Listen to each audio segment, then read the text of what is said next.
Make an opening statement and then we'll open it up for questions. Coach. You guys battled tonight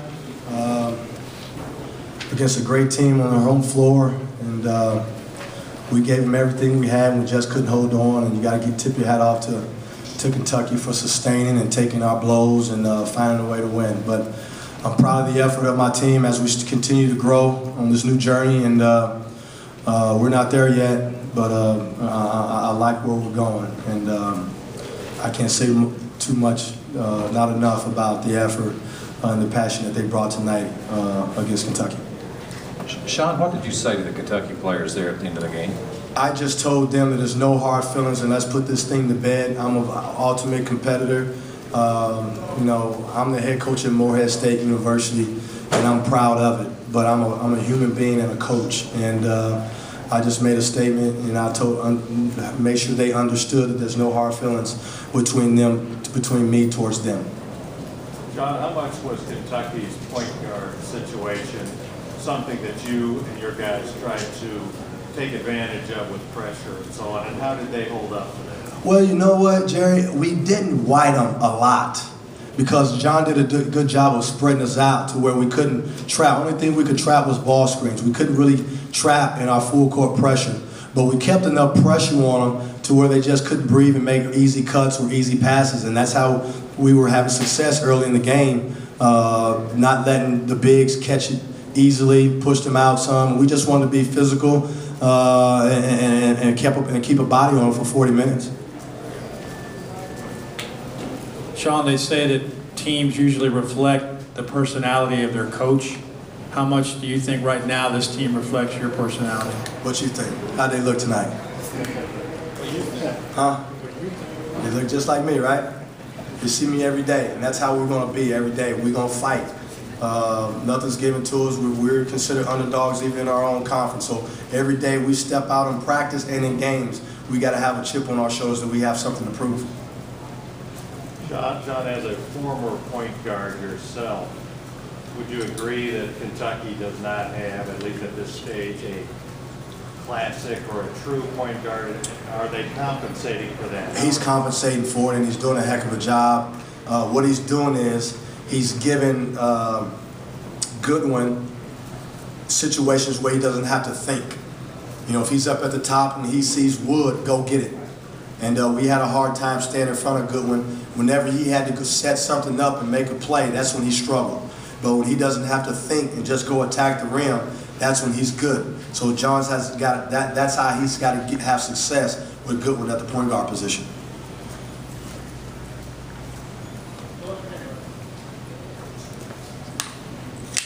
John, did you hear the applause when you were introduced, and what did you think of that?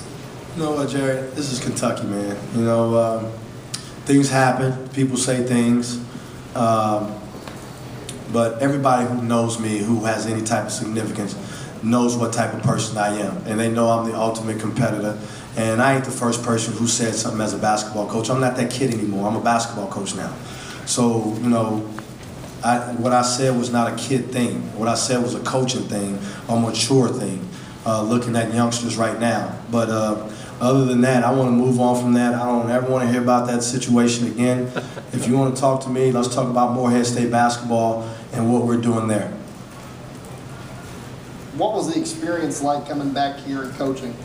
Well, this is my third time, and I thought my third time it would be a charm. But I'm very, very proud of my team, and I got a lot out of them tonight, and we proved to ourselves that we belong. Just got to continue to tweak the little things and continue to get better, because we worry about at the end. And we're going to face a team like Kentucky again throughout the year, and hopefully by the time it's time for tournament time and things like that, we'll be ready to seize the moment. Sean, you said Monday you thought your bigger or stronger, older guys inside could cause a lot of problems for Kentucky. How did you feel that kind of win as far as what you were hoping for? Well, it did until we got in foul trouble. You know, we put pressure on them. We thought they were kind of weak a little bit as far as taking pressure, catching balls, turning and facing. We didn't back off. We stayed in their face. We just wanted to keep constant pressure on them to see how they handled it. And, you know, they turned the ball over 13 times.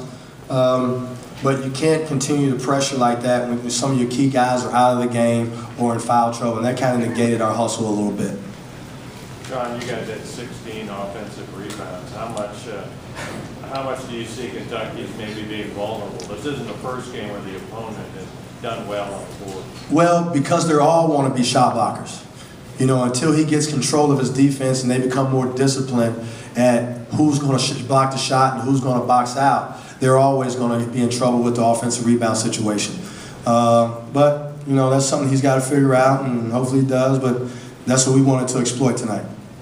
Sean, you had a rather spirited discussion, albeit one way, with one of your players as you took him out of the game. Well, You were very animated. we're all learning how to be basketball players, and that's all. It's just, you know, love deals, you know what I'm saying? And he gave everything he had, and he had let his emotions get the best of him a little bit, and I just had to let him know that, hey, you know what I'm saying, it's not over, we're still in this basketball game, you know what I'm saying, now you got to figure out a way to calm down and cheer your teammates on. Is this the kind of game that you guys, I know you didn't win, but you can build off of coming in here, playing well, competing? Is it something you take forward, or do you push aside? No doubt about it. You know, we learned a lot about ourselves today. We learned that we can compete with some of the best teams in the country if we just stick to our guns. You know, we missed a couple blockouts that was key down the stretch that made them get a couple runs and a couple three-point plays. But all in all, being this early in the game and me being a new coach with this team and these guys all being new to me, I'm happy where we are right now. We have time for 2 more questions. You and I actually talked about this once a long time ago, but I know when you were done playing, you weren't real happy with the way sometimes your college coach treated you at times. And now I'm wondering, with that kind of hindsight and with your energy on the sidelines, do you understand? Are you channeling him a little bit? I understand a lot when you get in the seat from being a coach from a player to a coach. So I take a lot of things that I learned from not just Coach Pitino, but all those guys that I played for. And I try to implement it in my deal along with some of the people that I work for also. So I've been blessed. You know, I've been blessed to be coached by some of the best coaches in the country and also work with some of the best coaches in the country. So I'm just trying to implement what I've learned throughout my career and put it into my repertoire to make me the coach who I am right now. John, what do you attribute all the 32 fouls to? Your aggressiveness, called tight? You always want to get me, don't you, man? You stop. Huh? No.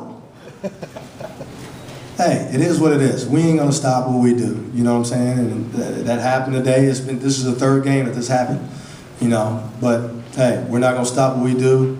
We just got to continue to get better and continue to hustle and play hard without fouling. Anything else? All right, thanks, Coach. Appreciate it.